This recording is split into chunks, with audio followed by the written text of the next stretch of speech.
Le sport a cela d'unique. Il permet de vivre des émotions qu'on ne rencontre nulle part ailleurs. À travers des épreuves sportives issues de tout sport et de tout niveau, j'aimerais te faire partager ma passion. Ferme les yeux, ouvre les oreilles et replonge dans ce moment magique.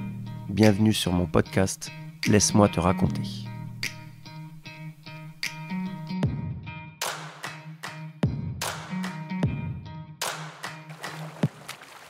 Je vais nager. Tu vas nager? Ici? T'es sûr? Je représente la Guinée équatoriale. Ok. Par contre, tu peux pas y aller comme ça. Viens par là. Je vais te passer un maillot de bain. Et tes lunettes, elles sont où? J'en ai pas. Ok, on va arranger ça. Laisse-moi te raconter Eric, célèbre pour avoir été dernier. Pour certains, un athlète qui n'a simplement pas sa place au JO. Pour d'autres, une absurdité sans nom. Pour moi, la définition du dicton « quand on veut, on peut ». L'histoire d'Eric est celle de celui qui s'est donné les moyens de réussir, a bravé les obstacles, fait fi des critiques et a été au bout de lui-même. Eric est né en 1978 en Guinée équatoriale. La Guinée équatoriale, vous connaissez ? Ce petit pays d'Afrique centrale, situé entre le Cameroun au nord et le Gabon au sud, peuplé d'1,5 million d'habitants et qui a la particularité d'avoir sa capitale, Malabo, située non pas sur la partie continentale, mais sur une île. D'ailleurs, petite question pour les passionnés de géographie, seuls 2 pays ont cette particularité. Je vous laisse trouver le deuxième. Au moment où cette histoire est née, ce pays ne possédait pas de piscine de 25 mètres, encore moins de 50 mètres. Détail qui a son importance. C'est en partie pour cela qu'Eric n'était pas destiné à aller aux JO en natation. D'ailleurs, il ne savait pas exactement ce qu'étaient les JO, mais ça, on en reparle plus tard. Tout commence lorsque la radio nationale diffuse un message annonçant que la Fédération équato-guinéenne de natation, instance qui vient tout juste d'être créée, a été invitée par le Comité international olympique et ouvre une sélection pour recruter les meilleurs nageurs du pays. En effet, les pays en voie de développement qui ne disposent pas d'infrastructures pour l'entraînement des athlètes sont mis à l'honneur. La Guinée équatoriale en fait partie. Il faut donc trouver des nageurs. Seules 2 personnes répondent à l'annonce. Une femme du nom de Paola et Eric. Paola est footballeuse et joue en première division. Eric, quant à lui, sait à peine nager. Pour être vraiment plus explicite, il sait ne pas couler, mais ne sait pas nager. Autrement dit, il ne maîtrise pas les nages. Il a appris à s'en sortir dans l'eau grâce au conseil des pêcheurs en s'entraînant dans la mer et dans les rivières. Les dirigeants de la nouvelle fédération organisent donc un test. Le test est rapide et la décision l'est tout autant. Les 2 postulants sont pris. Eric et Paola iront au JO de Sydney. Il leur reste 8 mois pour s'améliorer. Ou tout apprendre, c'est selon. Eric obtient le droit de s'entraîner dans la seule piscine que compte le pays, celle de l'hôtel Eureka à Malabo. Seul, sans coach, sans aide, uniquement de 5h à 6h le matin afin de ne pas gêner les clients, 3 fois maximum par semaine, mais surtout dans une piscine qui ne mesure que 15 mètres de long. Le souci, c'est qu'Eric ne connaît rien du crawl ou quasiment. Comment tourner les bras, comment bouger les jambes, comment coordonner la respiration. Tant de questions auxquelles il lui faudra répondre seul. 8 mois ont passé. Eric arrive à Sydney.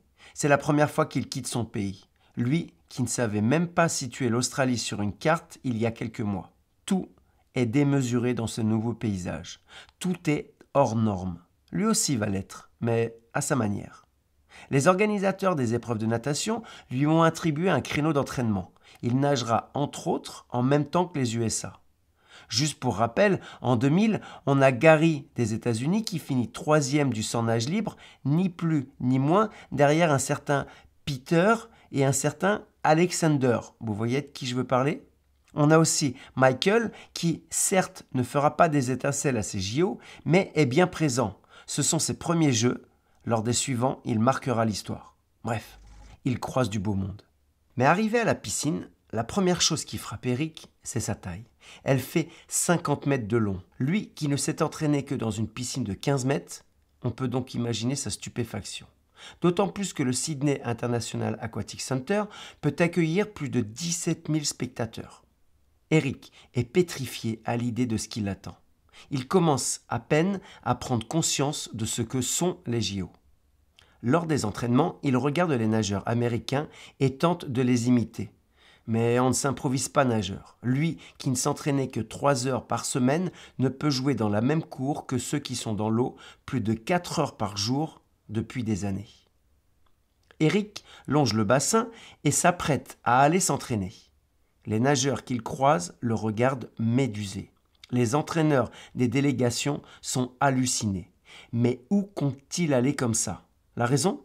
Son accoutrement. Il n'y a pas d'autre mot. Juste avant les Jeux, Eric s'est rendu dans une friperie et y a acheté un Bermuda, le même qu'on mettrait pour aller à la plage. Le souci, c'est que la FINA, l'instance qui gère la natation, est très stricte au niveau du règlement. Ainsi vêtu, il risque simplement de se faire interdire la compétition. Alors, un des entraîneurs de l'équipe d'Afrique du Sud vient à sa rencontre et lui demande ce qu'il fait ici. Je vais nager. Tu vas nager? Ici? T'es sûr? Bah oui, je représente la Guinée équatoriale. Ok. Par contre, tu peux pas y aller comme ça. Viens par là. Je vais te passer un maillot de bain. Et tes lunettes, elles sont où? J'en ai pas. Ok, on va arranger ça. L'entraîneur en question lui fournit donc un maillot, des lunettes et lui prodigue quelques conseils. En ce mardi matin du 19 septembre 2000, Eric est un illustre inconnu. Dans quelques minutes, ce ne sera plus le cas.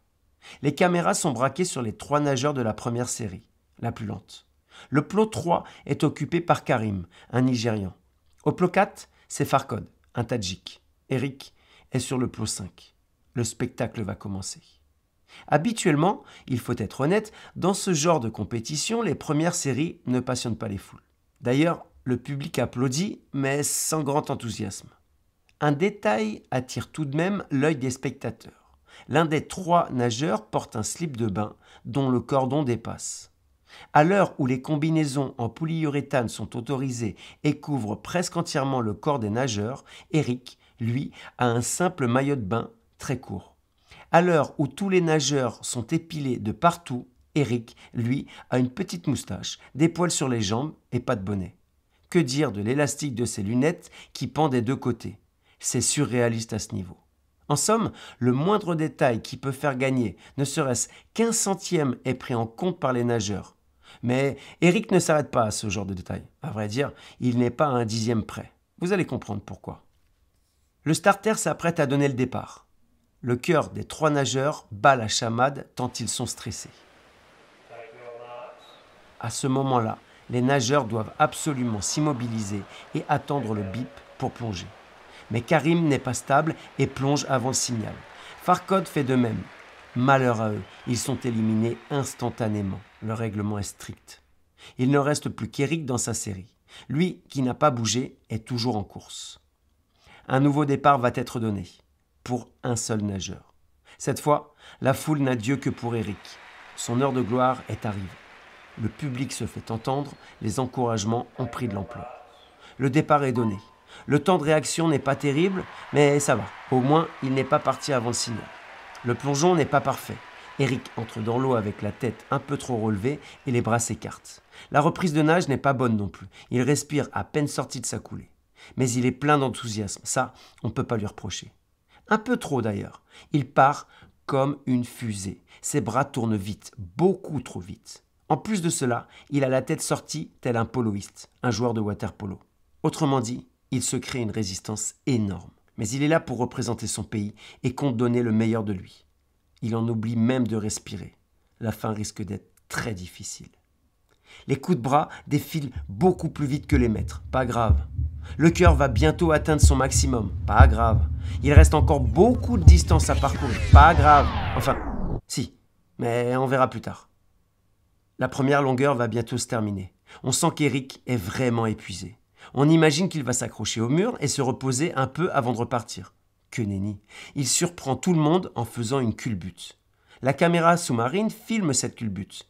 Eric manque d'air et est complètement désorganisé. Il ne profite pas de cette poussée au mur et tente de repartir à fond. Mais le manque d'oxygène est criant et il lui faut de l'air. La deuxième et dernière longueur a commencé et Eric fait ce qu'il peut pour avancer. Des gestes parasites au niveau de sa jambe gauche viennent perturber le peu d'alignement qu'il a. En effet, en natation, rien n'est plus important que l'alignement. Il faut être le plus à plat possible pour générer le moins de résistance dans cet élément si dense. Entre un pied droit qui essaye de battre, un pied gauche qui fait une sorte de ciseau de brasse, les deux bien trop enfoncés sous l'eau, du fait d'une tête qui est totalement sortie, Eric se démène comme il peut. Le public donne plus de voix pour encourager le rescapé de sa série. Il n'en peut plus, mais entend cette foule tout acquise à sa cause. Alors, il ne lâche rien et continue son dur labeur. La fréquence au niveau des bras a fortement baissé. L'efficacité sous l'eau, qui était noyée par une surfréquence, est désormais très problématique. Eric est de plus en plus en position verticale. Il ne nage plus qu'en crawl-polo. Les 5 derniers mètres sont un supplice pour lui. Il n'en peut plus. On dirait qu'il fait du surplace. Il lui faut 6 coups de bras pour parcourir les 2 derniers mètres. 6 fois plus que les nageurs qui vont lui succéder. Eric ne touche pas le mur comme le font les autres. Il s'y accroche des 2 mains, tentant de retrouver son souffle. Il est à bout, mais il a terminé. Le public lui offre une standing ovation. L'instant est magique. 1 minute, 52 secondes, 72 centièmes. C'est son temps. À tous les connaisseurs, non, je me suis pas trompé. 1 minute 52. Eric vient de battre, il vient de créer le record de son pays du 100 nage libre. Il vient également de battre le record du 100 nage libre olympique le plus lent de l'histoire. Content de sa course, il sort du bassin et s'apprête à aller se rhabiller quand il est demandé de partout par les journalistes. Les jours suivants, il fera la une des journaux et sera demandé sur tous les plateaux télé. Arrivé en parfait inconnu, comme je le disais, il est désormais connu du monde entier. Pour votre information, sachez que Paola a nagé 1,397 aux 50 nages libres. Elle termine 73e sur 74, la 74e étant disqualifiée. Mais elle n'a pas bénéficié des mêmes retombées médiatiques. À son retour au pays, Eric est nommé responsable de l'équipe nationale. Il permettra à sa patrie d'avoir 2 bassins de 50 mètres et se dévouera pour que la Guinée équatoriale puisse avoir de bons nageurs. Je terminerai cet épisode en louant le courage dont a fait preuve Eric, qui, pour sa première compétition, a participé au JO, ni plus ni moins. Il s'est donné à fond et a réussi son pari. Une belle leçon de ténacité. À tous ceux qui pensent que seule la première place compte, je leur dirais de s'inspirer d'Eric et que lorsque l'on veut, on peut. S'inspirer des autres, trouver sa voie et se consacrer corps et âme à sa passion, c'est ce qu'a fait Jean-Charles. Mais ça, c'est une autre histoire.